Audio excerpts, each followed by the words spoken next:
22 bishii aynu soo dhaafnay madaxweynaha Soomaaliya Maxamed Cabdullaahi Farmaajo iyo ra'iisul wasaare Maxamed Xuseen Roble waxay sheegeen in la dhameeyay khilaafkii u dhaxeeyay ee ka dhashay kiiska Ikraan Tahliil Faarax oo la lahaa tan iyo 26 bishii Juun ee sanadkan.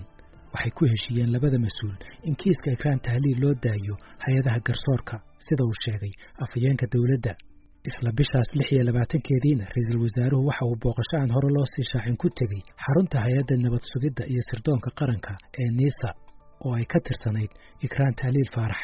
waxa uu sheegay inuu kiiskeeda ku wareejiyay xeer ilaaliyaha maxkamadda militariga waxaana uu ka codsaday hay'adda NISA inay la shaqeyso baaritaankaasi.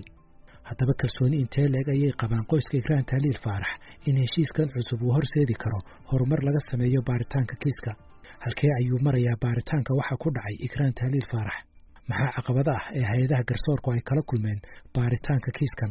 ma la ogaan karaa runta waxa ku dhacay Ikraan Tahliil Faarax? maxaan ka naqaanaa shakhsiyadda Ikraan Tahliil Faarax?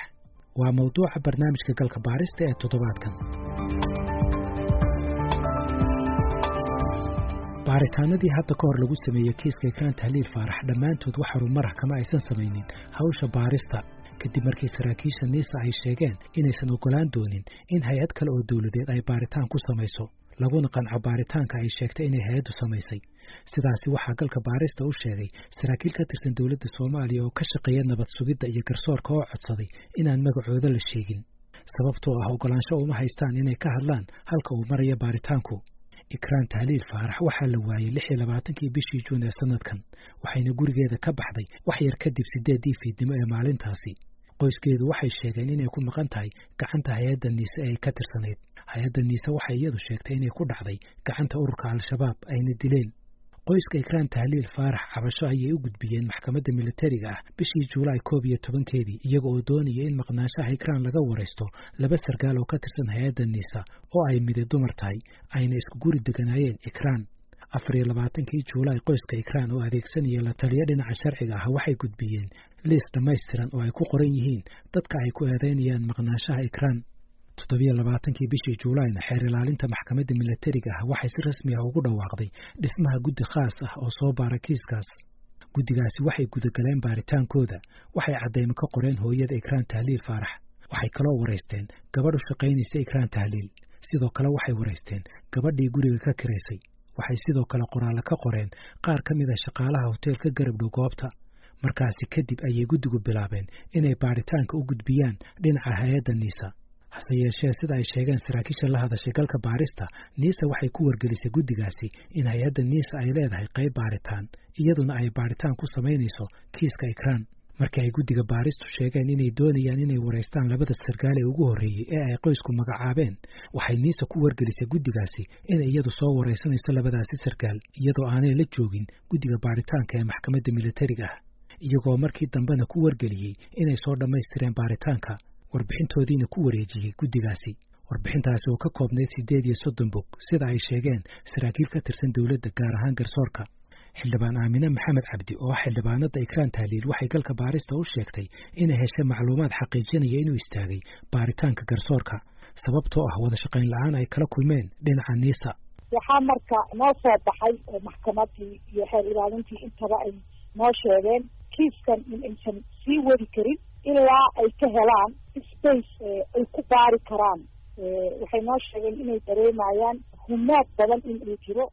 maxkamadda kiiska markii la geeyey inta aysan soo shaac bixin arrintan oo gabadhu waa dhimatay aysan NISA baahinin ayaa waxaa dhacday in baaritaankii intay ku guda jireen qoladii maxkamadda ahaa ay dhaheen annaga hay-ad dawladeedaan nahay inaadna soo dhex gashaan nama baari kartaan. annagaa idiin soo baarayno dacwadan idii keenay noo keena annagaa baaritaanka samaynayno. ayaga marka waxay diideen in lasoo dhex galo oo kiiskii maxkamadda iyo ciidanka iyo xeer ilaalintu ay baarto. waxay codsadeen inay ayagu baaranayaan oo ayagu ay dadka tuhmanayaasha wareysanayaan. marka waxaa la yaab ila noqotay dad ayagu la tuhmaayo la eedeynaayo inay haddana ayaga isbaarayaan oo ay dhahayaan annagaa isbaarayno oo dacwo laga diyaarinaayo ama jawaabo laga diyaarinaayo laleeyahay hebel waa soo wareysano sidaanuu yiri hebel waa soo wareysano sidaanuu yiri. sargaal sare oo ka tirsan hay'adda NISA oo galka baarista wareysi ka siiya kiiskan waxa uu beeniyey inay hay'addu is-hortaag ku samaysay guddiga baaritaanka wada. sarkaalkaasi waxa uu codsaday inaan magaciisa la sheegin xasaasiyadda kiiskan awgeed. sarkaalkaasi waxa uu galka baarista u sheegay sidan: jawaabta rasmiga waxa weeye taasi inaysan jirin. cid aan ka hor istaagna inay baaritaan samayso ma jirto. baaritaanka aan annaga samaynay ayaan la wadaagnay guddiga. mar aan wax ka weydiiyey waxay u ogolaan waayeen in la waraysto dadka laga shakisan yahay waxa uu sarkaalkaasi ku jawaabay: ma jirto cid aan u diidnay. guriga ay deganeed Ikraan Tahliil waxa uu ku yaalaa meel dhowr tallaabo u jirta taliska dhexe ee Niisa ee degmada Shibis. goobtaasi waxaa sidoo kale ku yaala dhowr hotel oo waaweyn. waxaa kale oo deegaankaasi ku nool saraakiil ka tirsan dawladda oo ay ku jiraan kuwa ka shaqeeya garsoorka. khubarada uu la hadlay galka baaristu waxay sheegeen in dhammaan dhismayaashaasi ay ku xiran yihiin kaamarooyinka duuba dhaqdhaqaaqa dadka maraya nawaaxigaas. kaamarooyinka ku xirnaa deegaankaas, gaar ahaan kaamaradaha hay-adda Niisa, muhiim ayay u yihiin baaritaanka. saraakiisha garsoorka iyo kuwa Niisa waxay isku raacsan yihiin inaan la haynin muuqaalkii maalintii 26 Juun ee la waayey Ikraan Tahliil Faarax. hase yeeshee sababta loo waayey muuqaalkaasi waxay ku kala macneeyeen siyaabo kala duwan. garsoorku waxay aaminsan yihiin in la tirtiray ama la qariyey muuqaalkaasi. hay-adda Niisa waxay qiranaysaa inaan la haynin muuqaalkaasi. sarkaalka u hadlay hay-adda Niisa ee waraysiga siiyey galka baarista waxa uu sheegay in kaamaradu sidii loogu talagalay aysan u shaqaynin. waxa uu sheegay inaysan ahayn kaamarooyin shaqeeya oo 24 sac ama maalmo kadib haynaya wixii ay duubeen. waxa uu ku tilmaamay kaamarada suran hay-adda Niisa mashruuc qabyo ah oo socda. ma dhammaystirna, farsamo ayaa ku socota, ayuu yidhi sarkaalkaasi. markii aan weydiiyey sarkaalkaasi inay kaamarada u dhiibayaan guddiga baaritaanka si ay khubaradu u deristo, waxa uu ku jawaabay sidan: waxay ku xidhan tahay cidda loo dhiibayo. cidda ku shaqada leh haddii ay tahay cid ka shaqaysa, annagaa leh. isagoo ka hadlayay isla arrinta kaamarada waxa uu yidhi: waxa uun hadda loo baahan yahay waxa weeye caddayn inay kaamaradu shaqaynayso iyo inaysan shaqaynaynin, in la tirtiray iyo inaan la tirtirin. iyadana diyaar ayaan u nahay inaan la wadaagno ciddii sharciga u lahayd. waxa uu beeniyey sarkaalkaasi inay hay-addu tirtirtay muuqaalka ku duubnaa kaamarada. hase yeeshee khubarada amniga oo uu ku jiro agaasimihii hore ee hay-adda Niisa Cabdulaahi Maxamed Cali Sambalooshe waxa ay qabaan in kaamarooyinka ku xirnaa hay-adda Niisa ay yihiin kuwo tayo leh oo muuqaalada ay duubaan muddo dheer hayn kara. hay-ad ammaan ama institution dawladeed oo importance ama muhiimad intaas leh qalabka la geenayo horta waa qalab kow tayadiis aad looga fikiray. laba waxaan loogu talagalay in waxa lagu eego oo waadihu oo kula socdo dhaqdhaqaaqa dhammaan hayndaabka hay-adda iyo hayndaabka waxaasa. laba la kaydiyo. saddex wax lagu control. waxaan aaminsanahay terabyte-ka ama capacity-ga ayayna ku xiran tahay. qalabka caynkaasuhu minimum marka ugu yar yahayna 1 sano si rasmiya waa u hayn karaa wixii uu record garay ama wixii uu kaydiyey. haddii xitaa ay wax tirtirmaan wax loogu talagalay oo portions yar ama si tartiib ay u tirtiri karaa. hay-addaas oo kaleetana qalabka yaala capacity-gooda intaas waa ku celiya minimum ama inta ugu yar waa 5 sano. bal waxaad waxaad ka hadashaa maxay muhiim u yihiin in la helo muuqaalka duubay dhaqdhaqaaqa maalinta iyo saacadaas la waayey ama guriga ay ka baxaysay Ikraan? ko horta waxaa la garan karaa si fully ah, si dhammaystiran gaariga qaaday iyo cidda waday iyo meeshuu aaday ayaa la garan karaa. saacaddu soo galay iyo cidda soo daysay ayadana waa la garan karaa. ileen wixii sababtaba waxaan loo keenay waxay tahay kow in dhaqdhaqaaqa lagu controlo, wixii markaas qaldamana dib baaritaan loogu sameeyo ama review loogu sameeyo. marka haddii la helo gaariga soo qaaday ayadoo fuulaysa, kow zooma la saari karaa, waa la soo dhaweyn karaa, darawalkaa la fahmi karaa, taargadaa la fahmi karaa, qofka soo daya la fahmi karaa, waktigu soo galay, meeshuu ka soo galay, meeshuu ka baxa la fahmi karaa. marka waa meel fiican oo wax laga bilaabi karo xagga baarista.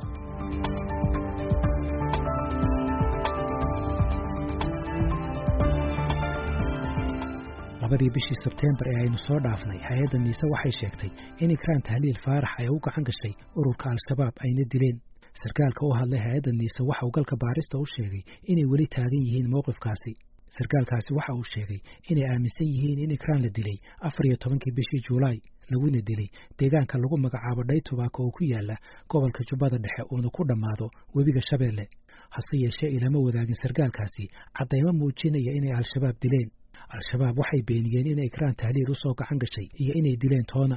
qoyska Ikraan Tahliil waxay sheegeen maqnaanshaha Ikraan inay ku bilaabanto kuna dhammaato hay-adda Niisa. ra-iisul wasaaraha Soomaaliya Maxamed Xuseen Rooble waxa uu hore u sheegay in sharaxaadda ay Niisa ka bixisay maqnaanshaha Ikraan Tahliil ay tahay midaan lagu qanci karin. saraakiisha garsoorku waxay sheegeen inaysan haynin caddaymo muujinaya inay Al-Shabaab dishay Ikraan Tahliil. sidoo kale waxay sheegeen inaysan haynin caddaymo muujinaya in hay-adda niise ay dishay Ikraan Tahliil. waxay sheegeen in baaritaanka kiiskani uu u baahan yahay inuu noqdo mid ka madax bannaan siyaasadda si looga gungaaro. 13 bishii Sebteembar madaxweynaha Soomaaliya Maxamed Cabdullaahi Farmaajo waxa uu magacaabay guddi soo baara kiiska Ikraan. guddigaasi oo ka kooban 5 xubnood oo ay gudoomiye iyo gudoomiye ku-xigeen u yihiin labada xeer ilaaliye ee maxkamadaha militariga iyo rayidka Suleymaan Maxamed Maxamuud iyo Sareeye Guuto Cabdullaahi Buulle Kamey iyo 3 xubnood oo ka kala socda booliiska, ciidanka iyo hay-adda niisa. Ra'iisul Wasaaraha Soomaaliya waxa uu ka hor yimid guddigaasi isagoo ku adkaystay inay baaritaanka hogaamiso maxkamadda militariga ah. waxay ila kala duwan oo garsoorka iyo laamaha amniga ah u sheegeen galka baarista in guddigaasi uu magacaabay madaxweynuhu aanu weli bilaabin baaritaanka Ikraan. galka baaristu waxa uu la xiriiray gudoomiyaha guddigaasi Suleymaan Maxamuud Maxamed oo aan ka soo jawaabin codsiga aan u diray.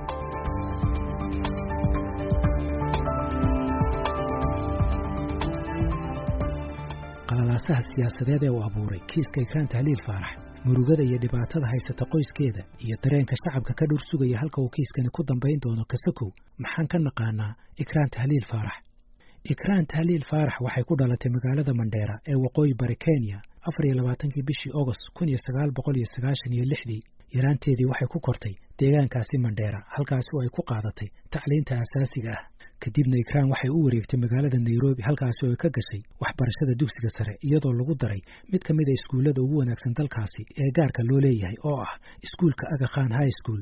Ikraan Tahliil markii ay ka qalin jebisay dugsiga sare waxay gashay jaamacadda The United States International University kambaskeeda Afrika oo ku yaala magaalada Nairobi, waxayna ku qalin jebisay shahaadada koobaad ee xiriirka caalamiga ah. markii ay ka qalin jebisay waxay shaqo dhinaca maamulka iyo maaliyadda ah ka bilowday banki ku yaala dalka Kenya. kadibna waxay timid Soomaaliya horaantii 2017 iyadoo shaqo ka bilowday hay'adda nabad sugidda.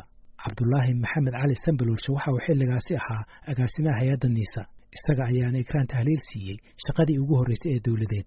aniga ayaan xafiiska ku soo biiriyay waana through recommendation ama dad ayaa iga soo wastay. shaqadii ugu horeysay ay qabato maxay ahayd hay'adda ka qabato? shaqadii ugu horeysay hay'adda ka qabato waxay aniga gacan yar yahay. waa gartay maxaana ka mid ahaa hawl maalmeedkeeda? hawl maalmeedkeeda waxa ka mid ah schedule-keeda ama dhaqdhaqaaqeeda iyo ballamahayga inay la socoto. shirarka qaarkoodan galaya minutiska waxaas inay qaado inay note ka qaado ballamaha inay qabato protocol ahaan inay u shaqeyso dadka imaanayana soo dhaweyso kuwa kaletana ay fadhiisaso ay soo dhaweyso meelaha qaarkoodna ay shirarka ay raacdo ay notiska ay qaado haddii loo baahdana ay samayso report yani howlo qaasta inta loo diro inay warbixino ka diyaariso. Ikraan Tahliil waxay xafiiska agaasimaha ka shaqaynaysay ilaa bishii Oktoobar 2017. bishii Oktoobar 2017 ilaa Abriil 2018 waxay ka shaqaynaysay xafiiska xuquuqda aadanaha iyo arrimaha haweenka ee hay'adda niisa oo agaasimo looga dhigay. shaqooyinka ay qaban jirtay waxaa ka mid ahaa xiriirinta hay'adda iyo AMISOM iyo hay'adda iyo safaaradda Britain, iyadoo ka shaqaynaysay arrimaha ku saabsan tayeynta hay'adaha amniga Soomaaliya. waxay sidoo kale ku dadaali jirtay inay u doodo korna u qaado arrimaha xuquuqda aadanaha ee dhammaan qaybaha hay'adda niisa sida ku qoran dokumentiyada uu helay galka baarista.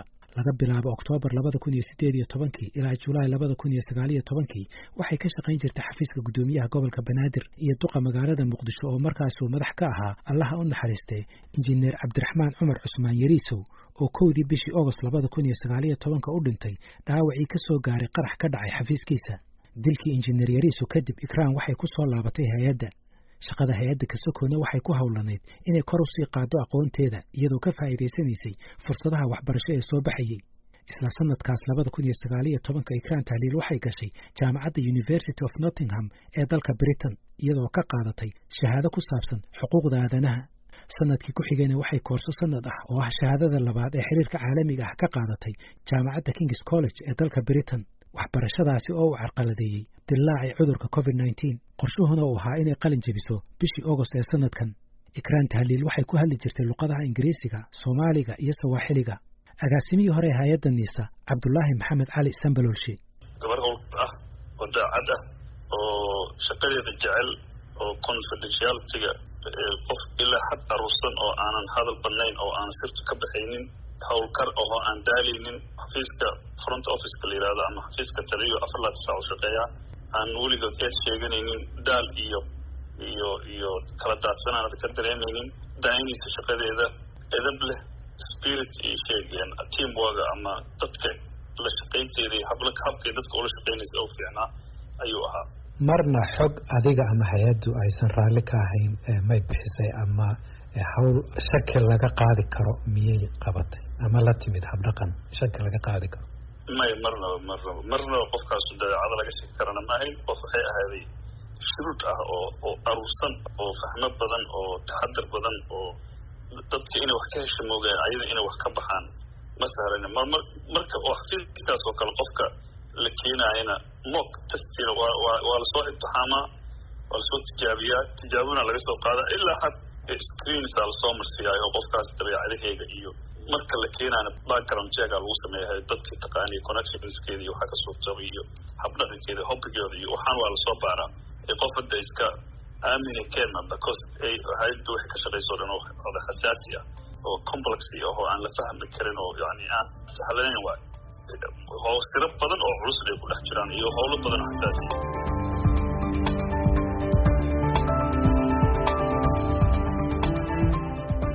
haddaba haddii ay socon waayaan baaritaanada la xiriira sidii looga salgaari lahaa kiiska Ikraan Tahliil, maxaa cawaaqib ah ee uga iman kara garsoorka dalka? maxaa cawaaqib ah ee uga iman kara guud ahaan dalka? su'aalahaasi waxaan weydiiyey garyaqaan Ibraahim Ila Sulaymaan, guddoomiyihii hore ee maxkamadda sare ee dalka.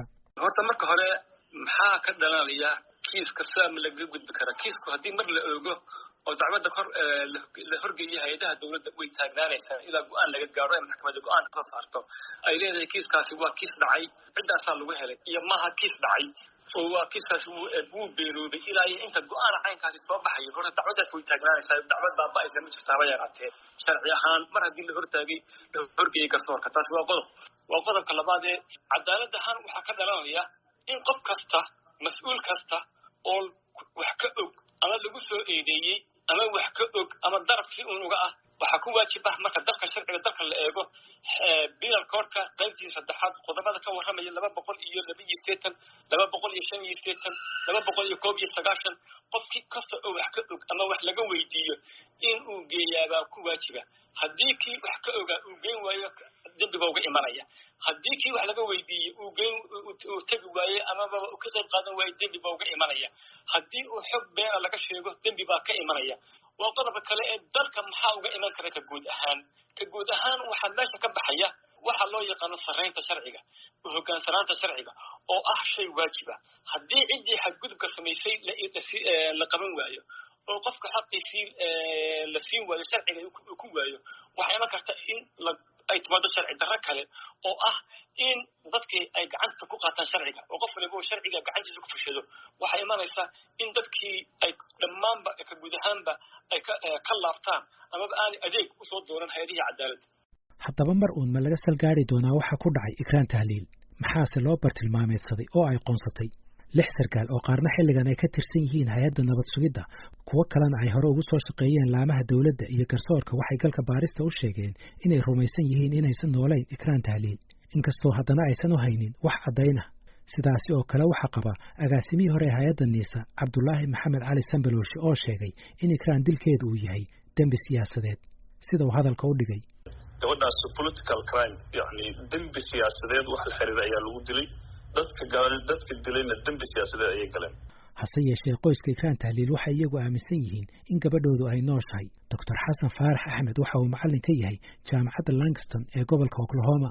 waxa uu adeer u yahay Ikraan Tahliil. annagu Ikraan Tahliil Faarax way nooshahay.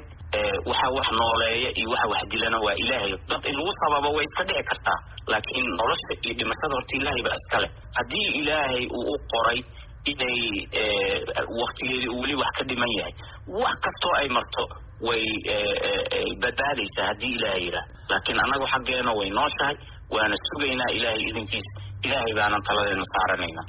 cid aad doonaysaan hadday tahay beesha caalamka, hadday tahay hay-ado kaloo caalamiya oo aad isleedihiin maanta baaritaanka gacan bay ka geysan kartaa ma jirtaa? waana laga gardaran yahay qofka madluumka ahna ee Ilaahay baa ballan u qaaday walow bacda xiin inuu u kaalmaynayo. Ilaahay aan baryaynaa. ummadda Soomaaliyeed ileelkeedna waxaan u sheegayaa Ilaahay baaba idin amray inaa cadaaladda u istaagtaan khaasatan maanta cadaaladda ay u baahan tahay ikraan iyo ummadda Soomaaliyeed beesha caalamka ku soo hartay waxaan leenahay cadaaladdu adduunka oo dhan bay tan u tahay baraka ayaa ka dhacayso qof kastay dan u tahay ama muslim ha aado ama gaal ha aado aan u wada istaagno ikraan tahliil $1 billion ku garan mayno way nooshahay iska soo daaya arrintii way dhamaatay haddii ikraan tahliil aan ogaano in la dilay dadkii dilay waa naqaanaa waqti kasta ha qaadato qaarada kasta ha ku noolaadaan ikraan cadaalad bay helaysaa one way or the other.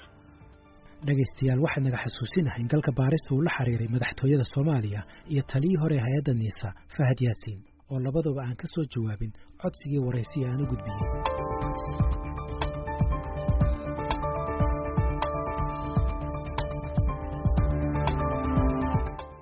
barnaamijkii galka baaristuna waa naga intaas inta aynu mar kale kulmi doono waa Haaruun Macruuf oo idin leh nabadgelyo.